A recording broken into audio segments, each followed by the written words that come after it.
जब हमने Khalistani movement India में टोटली डिस्ट्रॉय कर दी, और ये डिस्ट्रॉय एक्चुअली कांग्रेस ने की, टू बी वेरी ऑनेस्ट। ये करंट कांग्रेस नहीं, बट इनकी जो पहले वाली कांग्रेस थी वो इन मामलों में बहुत अच्छे थे। उन्होंने पूरी की पूरी खालिस्तानी मूवमेंट टोटली डिस्ट्रॉय कर दी थी। तो भारत में जब खालिस्तानी मूवमेंट डिस्ट्रॉय हो गई तो इसको पनपने के लिए कोई जगह नहीं मिल रही थी। देयर वर नो सीड्स, ठीक है। तो अगर आप सीड्स भी डाल देते तो जो जमीन थी बहुत ही रथीली थी इसके लिए। तो पाकिस्तान ने क्या किया, इन्होंने एक बकायदा एक ऑपरेशन के अंतर्गत वेरी सीनियर लेवल, एक बहुत स्ट्रेटेजिक तरीके से जो सारे गुरुद्वारे थे ऑस्ट्रेलिया में, all these English speaking Nations, Australia, UK, US, Canada, वहां न्यूजीलैंड, वहां उन्होंने एक प्रोग्राम बनाया कि इनको सब जाके इन्फिल्ट्रेट करेंगे और यहां से हम खालिस्तानी मूवमेंट फिर से करेंगे।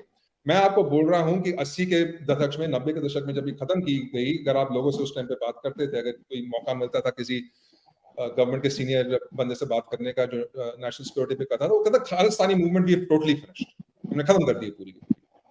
अगर आप उनको 2000 के दशक में कुछ कहते थे कि सर पर सुना है कि इन देशों में कुछ वापस हो रहा है, कहते नहीं नहीं नहीं यार, बहुत छोटी बात है, कोई बड़ी बात नहीं। तो हमारे सामने ही जीरो से ये खालिस्तानी मूवमेंट पर अपना शुरू किया भारत के बाहर पे, और ये सारा काम आईएसआई ने किया।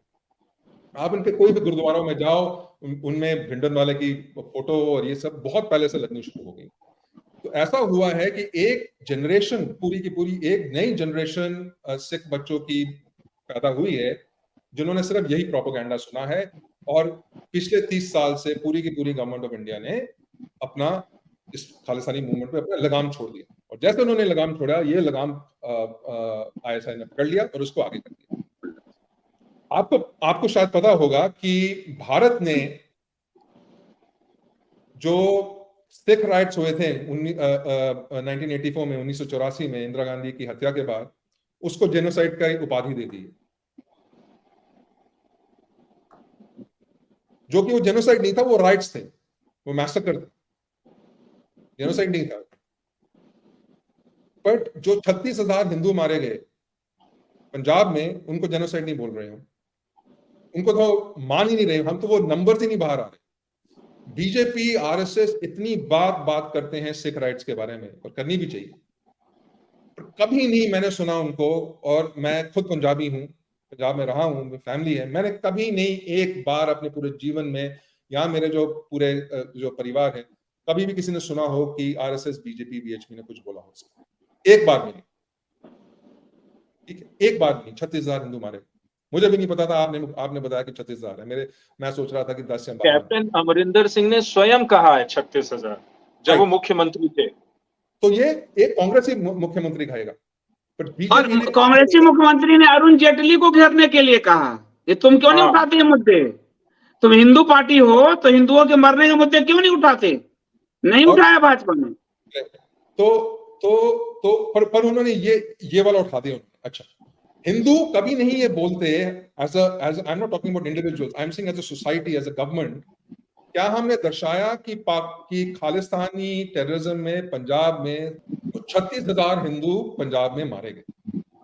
हमको एक पॉलिसी के थ्रू, एक पॉलिसी के अंतर्गत एक स्टेडफास्ट तरीके से इसको एक जेनोसाइड कह के पूरे दुनिया में इस जेनोसाइड के बारे में बात करनी चाहिए। अरे इस जेनोसाइड को तो छोड़िए, हमने तो कभी मुस्लिम जेनोसाइड के बारे में बात की, हम तो कश्मीरी जेनोसाइड जो भारत में हुई उसको एक्सेप्ट नहीं करते। गवर्नमेंट ऑफ इंडिया की जो पॉलिसी है उस पर वो कहते हैं कि ये जेनोसाइड नहीं, ये पलायन है। तो जब आप पूरी दुनिया को ये बताएंगे नहीं कि हमारे साथ जेनोसाइड हुआ, और ये बताना, इसको बताने के लिए एक पूरी नीतिगत तरीके से सेमिनार्स करके, मूवीज बना के, वक्तव्य दे के, किताबें निकाल के, डॉक्यूमेंट करके, यूनिवर्सिटीज में सीट्स बना के, एक बहुत ही बड़े तरीके से आपकी फॉरेन पॉलिसी का नंबर 1 ऑब्जेक्टिव बना के, इसको 10 साल लग जाते हैं पूरी दुनिया को समझाने के लिए।